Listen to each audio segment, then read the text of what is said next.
Hello, and welcome to Shep Rambles, where I am Shep and I tend to ramble about what? Anything and everything.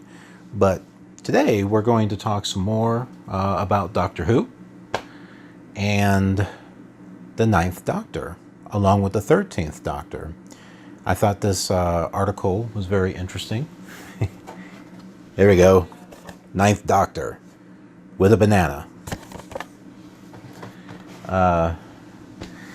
I thought this article was really interesting because the 13th Doctor actually referred to an event back with Christopher Eccleston.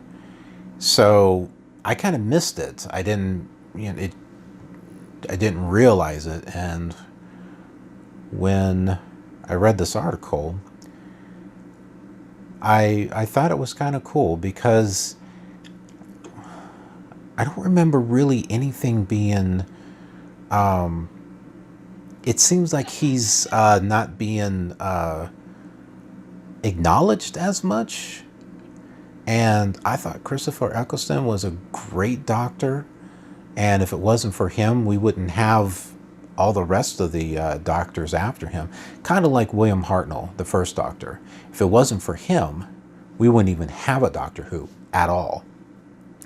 If it wasn't for Patrick Troughton, the second Doctor, the whole regeneration or renewal thing wouldn't have mattered. So without William Hartnell, we wouldn't have a Doctor Who. Without Patrick Troughton, Doctor Who would never continue.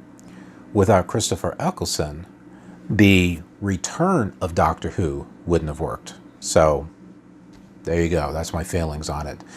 But without rambling any further, at least with me right here, let's go ahead and get to that article and talk about that. All right, this is from Screen Rant. Jodie Whittaker's Doctor Who makes her first reference. I like Doctor Who. Doctor Who makes her interesting.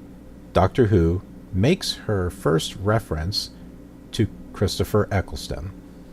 Okay, so the Doctor Who Season 11 finale was the first episode of Jodie Whittaker's Doctor Who era to make mention of a story featuring the Ninth Doctor, Christopher Eccleston. This bears mentioning as the season had made multiple references to stories starring the other New Who Doctors, seemingly leaving 9 out in the cold. This seemed doubly odd as Eccleston's Ninth Doctor and Whittaker's 13th Doctor have a lot in common as characters. When Doctor Who was revamped in 2005, Eccleston faced a daunting ask in reimagining the Doctor for a new generation. While the revival was dependent upon the work of hundreds of television professionals, Eccleston's performance would be the glue that held the whole production together and set the standard by which everything else would be judged. Hey, just like William Hartnell. Thankfully, Eccleston met the challenge, and his darker yet occasionally whimsical take on the Doctor secured the new season's place in the cultural zeitgeist as a science fiction phenomenon and a return to form for the classic family program. Whittaker has faced a similar challenge as the first female Doctor in the show's long history, and while her take on the Doctor is more lighthearted than Eccleston's world-weary warrior, she sports a similar edge when her good humor is broken. The Doctor Who Season 11 finale, The Battle of Ranskoor of Kolos, found the Doctor and her companions working to thwart the villainous schemes of the galactic tyrant Timshaw. That's right. After answering 9 distress calls emanating from the titular planet in order to disrupt the signal that Timshaw would use to destroy the Earth, the Doctor hit upon a scheme that would take advantage of the reality rewriting powers of a race called the Ooks and the telepathic circuits that powered the TARDIS. When the Doctor's companion Yasmin asked if this would work, the Doctor confessed that she wasn't sure, but noted that she once pulled a similar stunt with the telepathic circuits and turned a slitheen back into an egg. This was the reference to the Ninth Doctor, where Eccleston's doctor did indeed save the day by causing the villain to revert to an embryonic state. This is from the episode Boomtown. So, what I thought we would do is show the clips. We'll show the 13th clip where she references the Ninth Doctor, and then we'll watch the clip of the Ninth Doctor of where he changed the villain into an egg. No idea, but I once toured your planet halfway across the universe with this TARDIS and turned a slitheen back into an egg. Okay, so there's her reference to the slitheen. Now, let's go ahead and take a look at the Ninth Doctor and what happened there. Nicely done. Thank you all. What happened to Margaret? She must have got burnt up. Carried out her own death sentence. No, I don't think she's dead. Then where'd she go? She looked into the heart of the TARDIS. Even I don't know how strong that is. And the ship's telepathic, like I told you, Rose. Gets inside your head. Translates alien languages. Maybe the raw energy can translate all sorts of thoughts.